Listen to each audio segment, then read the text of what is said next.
Hello viewers, in this video I want to go over how to record trail running videos for virtual treadmilling. Videos just like this.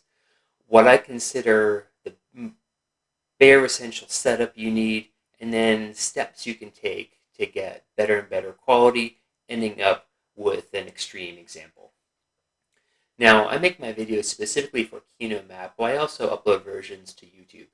Kinomap, if you don't know, is software that will interact with your treadmill, stationary bike, rowing machine, elliptical, and it will control the device. So if you're running on your treadmill, it's going to automatically lower the inclination, raise or lower it, depending if you're going hills or downhills or flat.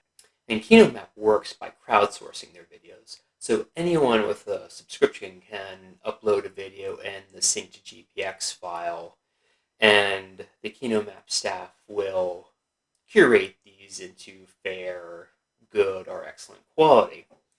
And this is important because if you just get your action camera and you try to video yourself running along like this, you're going to be running along to what looks like the Blair Ridge Project, and it's going to be pretty disorienting. So having high quality video that's very stabilized is key. So let's go over what I consider to be the bare minimum setup to get you started to make high quality videos. So to start off with, you will need a good action cam and a gimbal. This is a DJI Osmo Action, although for action cams, you pretty much get to choose between an Insta360 R1, a GoPro Hero 8, 9, or 10, or the DJI Osmo Action or Action 2. The Osmo Action is probably one of the cheapest of all those cameras, and it does have some very nice features. Now, all of these cameras are going to allow you to record in 4K 30 frames per second, and all of them are going to have good digital image stabilization. These cameras shoot at a very wide field of view, and the digital image stabilization works by cropping in that a little bit, so it's able to filter out a lot of the little jitters and jumps to give you a pretty smooth video, at least for those small vibrations when you're running and bouncing along. For the course motions, you will need a gimbal. Gimbals rotate around 3 axes, and they all have all different modes, but you're going to want to shoot in what's called pan mode. No matter how I roll or tilt the gimbal, it's going to keep the camera level. In pan mode, it's going to keep the camera pointing in the direction of the gimbal. So if I make a sharp turn, it's going to slowly pan the camera around so it's matching. So it's always going to give you smooth motions. Now, this works on 3 axes of rotation. When it comes to stabilization, you might also hear about 4th axis and 5th axis, where the 4th axis is pure vertical motion, and the 5th axis is pure horizontal motion. Now, pure vertical motion is what we're going to have to deal with when we're running, because we're doing this, and the footage is going to get a little bouncy. This is where, with this setup, technique is going to come in, where you're going to want to run with your elbow pretty much mounted to your waist and use your arm as a little bit of a spring to dampen the balance of your whole body when you're running. And if you were to keep the gimbal perfectly vertical, and the gimbal's not really doing anything at this point, one trick is to lean it forward a little bit. So as you balance up and down, the pitch of the gimbal is working to keep the camera a little steady. Now, with this very basic setup, which you could probably get used for under $250, if you practice holding it steady, you can get some fantastic video right out of the box with just this setup. But there are some limitations, and we can do better.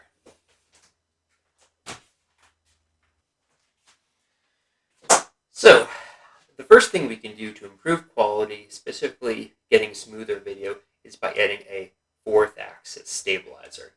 Now, they actually don't really make very many commercial versions of these, so this is a microphone boom arm, a very cheap one, which you can get for maybe $15.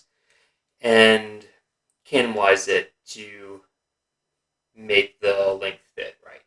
And a few people on YouTube have done this before, so I'll just link to their videos if you want the exact step-by-steps on how to get this. The important thing to note is that now the camera and your hand are detached from each other with springs dampening. So as you're running along and bouncing, the camera's going to tend to want to stay still while your arm's bouncing up and down. Although, when you're actually running along with this, it looks like the camera is bouncing up and down all over the place. But if you compare footage side by side with this and without it, if you're just hand holding your gimbal, you will be shocked to see how much smoother this is. So if you go with this setup, you're going to be making some very smooth videos. The only downside to this is that now the entire weight of the gimbal and camera is a foot further away, and it gets a little difficult to hold on to this for a very long time. When I start running, I'm probably using my right arm for about half a mile, carefully switching to my left arm, and then doing that back and forth. But by mile 6 and longer, I'm switching back and forth every 10th of a mile. It does get tiring. Now, we do have a solution for that, which I'll get into later on. But the next step, we can address the camera quality itself. So let's get to that. So the next step is to go over the camera quality itself. Up to this point, we've kind of been assuming that we've been working with out-of-the-box settings. And auto exposure on cameras is pretty good, but there are ways to get better quality picture out of these cameras. If you search around, some people will talk about how to get cinematic quality from an action camera, but those really assume you're locking in manual settings and you're doing short takes in very controlled lighting. Now, when we're running around, sometimes for at least a half an hour at a time, and I've gone up for 2.5 or more hours in one take, you're going to encounter a lot of different lighting conditions.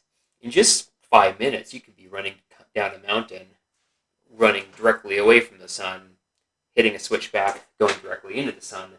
A minute later, switching back and going directly away from the sun. And then running through a field with wide open sun, and then running into a forest where it's pretty dark with a lot of tree cover. So you are going to be relying on full auto exposure settings on this camera, which it does a good job, but there are some things we can do to help it along. This is a graded neutral density filter, and they don't make these for every action cam, but they do make them for a lot. With graded neutral density filters, the glass is clear at the bottom and dark at the top. And usually these are sold in sets of 4, where the dark part on the lightest one cuts light in half, and then another one will cut by 4 times, another one by 8 times, and then the darkest one by 16 times. So these just fit right on top of your action camera, and what this is going to do is going to let more light down here and cut the light out up top. Now, typically when you're running, not always, so you might not always want these, but the sky is typically going to be brighter than the ground. So if you're running into the sun, the camera is going to think this is really bright. It's going to try to cut down the exposure to make sure the sky isn't completely blown out white. When it does this, it's going to tend to make shadows really dark and then most completely black. So by using tools like this to cut down the light in the sky, it can help keep the ground better exposed. Action cameras like this tend to have a pretty limited dynamic range. And dynamic range means the amount of light between the darkest shadow and the brightest highlight. So that auto exposure is always trying to do a balance of not making the sky too blown out and not making the ground too dark. One thing that a lot of action cameras do is they have a default color profile that's usually pretty vivid.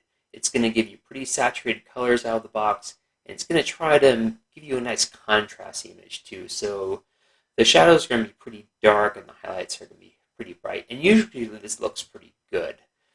The problem is when it does a bad job in maybe underexposing certain areas. Once you have an underexposed video where you have maybe the shadows are just all black, in post-production, if you try to brighten it, that black blob just becomes a gray blob. Same thing with the sky. If the sky is blown out and it's mostly white, if you try to darken it, the white just becomes solid gray. So because of these auto exposure settings, you've kind of lost all the information there. Now, professional videographers will, in professional cameras, will record what's called a log profile, where instead of stretching that luminescence out and saving the image like that, it will save that luminescence data in a log curve and keep it very compressed. So if you look at the video right out of a professional camera, it's going to look just gray and bland and, in general, horrible. But there is a lot of data in there that you can manually extract in post-production. Action cameras don't always support something like this. They don't support log formats, but some of them support formats that are close. The GoPro Hero 10 has a flat format, which is going to get you closer. The Osmo Action has something called D-Cine-like, which is very close to a log profile. And if you use a D-Cine-like, it's going to tend to not clip out in the shadows and not clip out the highlights. The downside to this is that you are forced to go into post-production because you don't want to upload just a plain gray video. And when you go into post-production, you need video editing software that has something called color grading. The good news is that there's a very powerful video editor called DaVinci Resolve, which does have a pro version, but the free version is loaded with goodies with full use, including very good color grading. And there are lots of videos on how to do color grading in DaVinci Resolve and all the other video editors, so I won't go over that. And I'm having trouble screen grabbing that right now, so I can't even show you. Basically, my process is to load the entire recording into one video track and color grade it so that the grading works for a majority of the video. And then I search through the little sections, maybe where I was going into the trees or directly into the sun, which could use some adjustments, and then I'll clip out a section of video and copy it to a track above, fade it in and out 4 seconds, and then grade that little clip individually. So that when you're watching the entire video, once I produce it, it looks like it's the same exposure setting throughout, no matter what those weird changing light conditions are. Now, at this point, we are producing some very stabilized video at a very high quality, and you'll be producing some fantastic stuff, and I won't argue with that. But we're still dealing with a little bit of limitations holding the setup in our hand, and the poor sensors of an action camera. So if you want to go crazy at this point, we can do better.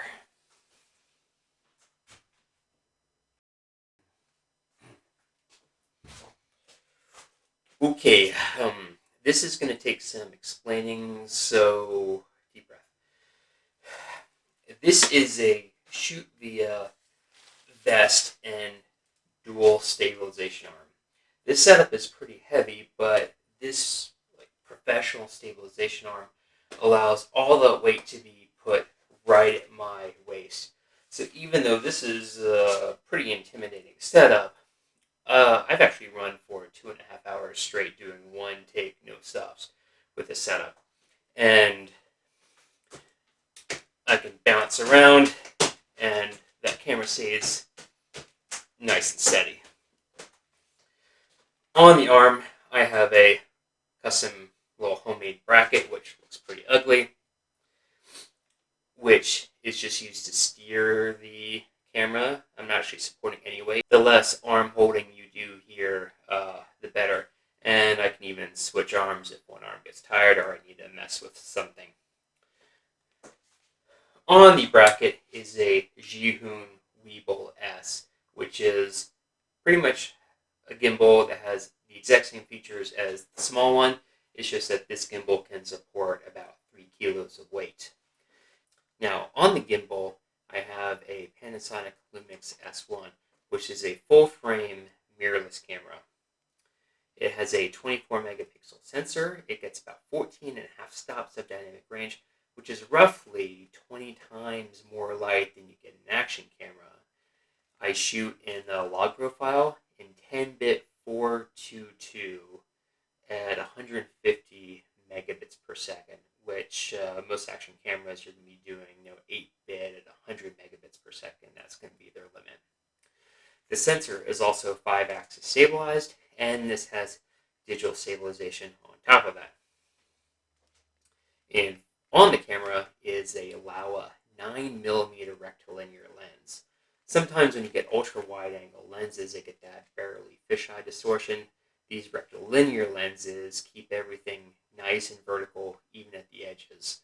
So if you're running through a single track in trees, the trees on the very left and right of the frame are going to be nice and straight like they should be. On top of the lens is a 100 by 150 millimeter one-stop graded neutral density filter. Now, the big advantage of this setup, like I said before, is even though it's heavy, all the weight is on your hip. And yes, I've run it for a very long time like this. The other big advantage is the camera itself. With a big sensor, with a camera that's designed to shoot video, you can capture some fantastic quality video, and you have lots of options in post-production. Because we're recording at this very high bit rate and capturing a lot more data, you have a lot more wiggle room in post-production. So usually, even though we're always dealing with auto exposure here, even if the camera is slightly underexposing or overexposing the image, no matter what it does, we're probably able to fix it in post, which is really nice. You're never going to have that situation where you're going to have something that's completely unrecoverably blown out or unrecoverably underexposed. Another nice feature of a camera like this is that you can put any lens on you want. Now, Venus Optics makes this whole range of Laowa lenses. This is the widest at 9mm, but they also have, if that's too wide for you, they also have an 11mm, a 12mm. They even have a zoom lens at 10 to 18, so depending on the circumstances, you could go ultra wide or crop it in a little bit. And pretty much all their lenses have nice brackets that will allow you to put graded neutral density filters on them without, being able to see that filter. The other nice thing about these square filters is that, well, not the nice thing, but the downside of the circular ones you put on a action cam is that the medium point of where it fades is always in the middle of the frame, where we can set it in the middle here, or if we want to maybe let a little bit more light in, move it up about right there, or if we want to cut down the sky a little bit, move it down. Pretty much everything about this setup just gives you a lot more flexibility. Now, if you were to stop at step 3 with your action camera, you're making some fantastic video. But if you want to go crazy, this is a pretty fun way to record.